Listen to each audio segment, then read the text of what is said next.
Salam mənim gözəllərim. Çoxdan da sizinlə belə danışıqlı video çəkməmişəm.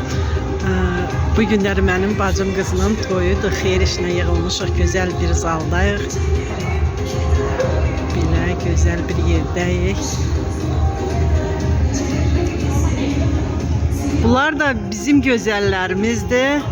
Bu mənim bacımın kızıdır. Bu da benim küçük kızımdır. Bu benim Aminkamdır.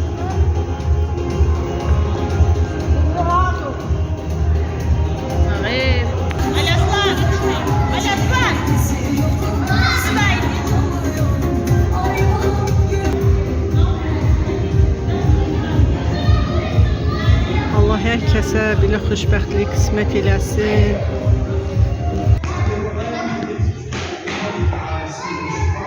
Bu arada bizim sebepkarlarımızdır.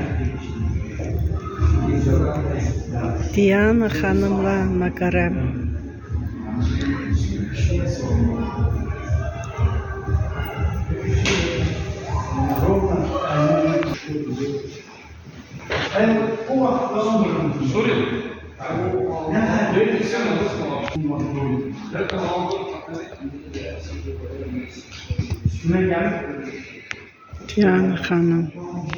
Diana Hanım'ın toy merasimi.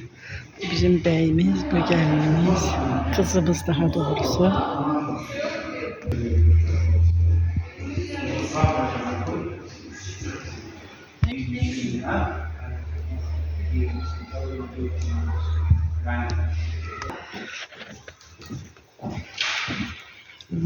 Buyurun gelin.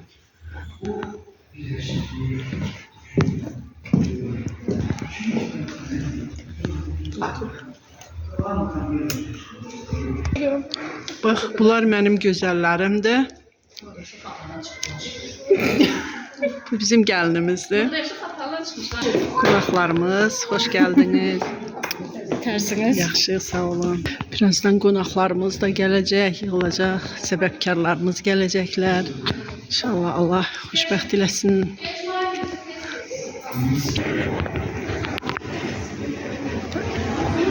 Güzel bir zaldı. Qonaqlarımız birazdan yığılacaq da Allah koysa.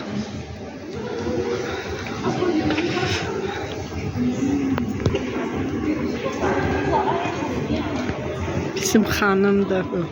Toyumuz xeyir olsun. Allah ki yaşı vaxt eləsin. Amin. Yastıqda qocalsın. Çok sağ ol. Ömrümüzdə toylar olsun. Amin bacım, amin. Çok sağ ol.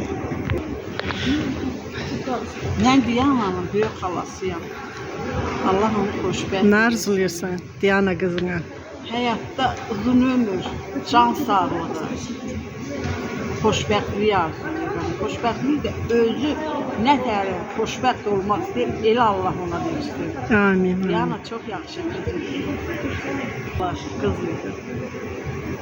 Allah onu xoşbəxt eləsin. Çok sağ ol güzel sözler için halası.